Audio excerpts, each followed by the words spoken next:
दिल्ली में एक बार फिर नॉर्थ ईस्ट के छात्र पर हमला हुआ है। इस वक्त की बड़ी खबर हम आपको बता दें कि बीती रात साकेत इलाके में मणिपुर के एक लड़के के साथ लूटपाट हुई और फिर उस पर चाकू से हमला किया गया। 24 साल के मणिपुरी लड़के को अस्पताल में भर्ती कराया गया है, जहां उसकी हालत गंभीर बनी हुई है। मणिपुरी छात्र पर हमला हुआ है। बीती रात की यह वारदात है। लूट के इरादे से हमला किया गया।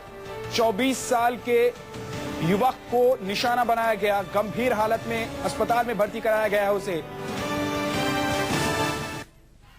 और आपको बता दें कि इससे पहले साकेत के पास मदनगिर इलाके में भी 2 मणिपुरी लड़कों के साथ मारपीट की वारदात हुई थी। इनमें से एक लड़के को एम्स में भर्ती कराया गया है। तो 24 साल के लड़के पर हमला हुआ है। मणिपुरी छात्र है ये। लूट के इरादे से हमला किया गया है। उसे लूटा गया और फिर उस पर चाकुओं से हमला किया गया। गंभीर हालत में उसे अस्पताल में भर्ती कराया गया है, जहां बताया जा रहा है कि उसकी हालत बेहद नाजुक बनी हुई है।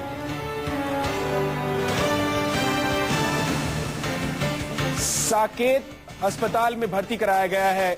जख्मी छात्र को 24 साल उम्र बताई जा रही है और बताया जा रहा है कि बीती रात लूट हुई इसके साथ और उसके बाद उस पर चाकुओं से ताबड़तोड़ हमला कर दिया गया। बदमाशों ने चाकुओं से वार किया, जिसकी वजह से वो जख्मी हो गया। न्यूज 24 संवाददाता मोहित मल्होत्रा हमारे साथ जुड़ गए हैं।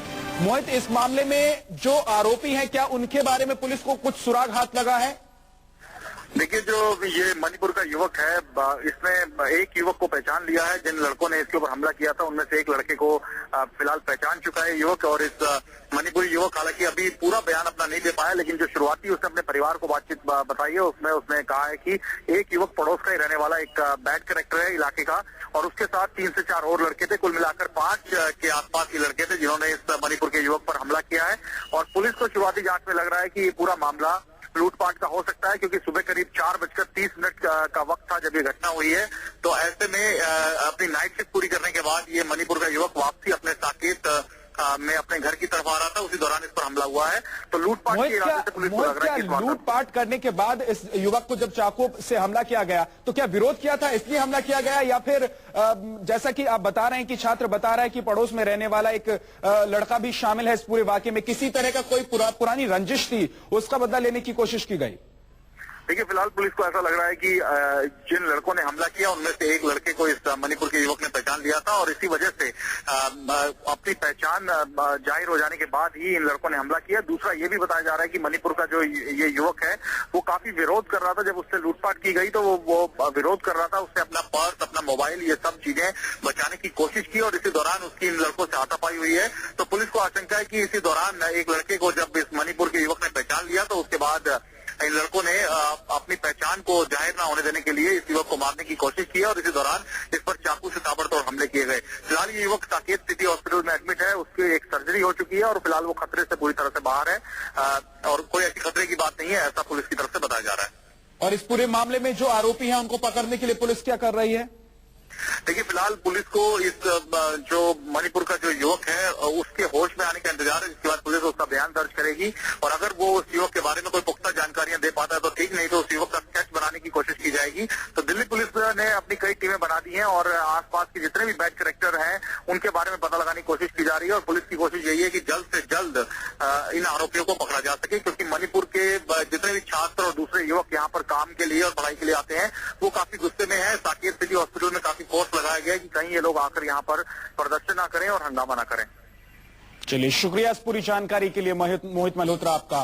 तो दिल्ली में एक बार फिर से मणिपुरी छात्र को निशाना बनाया गया है। लूट के बाद उस पर चाकुओं से हमला हुआ, जिसके बाद उसे गंभीर हालत में अस्पताल में भर्ती कराया गया है। लेकिन जैसा कि हमारे संवाददाता मोहित मल्होत्रा बता रहे हैं, अब वो किसी भी उसकी जो कंडीशन है वो बेहतर है, वो खतरे से बाहर बताया जा रहा है। अरुणाचल के छात्र नीडो तानिया की पोस्टमार्टम रिपोर्ट भी आ चुकी है। आपको बता दें कि 29 तारीख को, बीती 29 तारीख को उस पर हमला हुआ था और जिसके बाद उसकी मौत हो गई थी। और जो पोस्टमार्टम रिपोर्ट आई है उसके मुताबिक नीडो के सिर और चेहरे पर चोट लगने की वजह से ही उसकी मौत हुई थी। पोस्टमार्टम रिपोर्ट आने के बाद नीडो का परिवार भी इंसाफ की मांग कर रहा है, लेकिन सवाल यह है कि उनके इंतजार का वक्त आखिरकार कब खत्म होगा, कब तक उन्हें इंसाफ के लिए इंतजार करना पड़ेगा। चेहरे और सर पर चोट बनी नीडो की मौत की वजह। नीडो तानियान की पोस्टमार्टम रिपोर्ट से खुलासा, अरुणाचल के बेटे को कब मिलेगा इंसाफ। एक पोस्टमार्टम रिपोर्ट आज चीख चीख कर बता रही है दिल्ली में अरुणाचल के बेटे की मौत का सच। बता रही है कि कैसे दिल वालों की दिल्ली में एक छात्र को बुरी तरह से पीटा गया।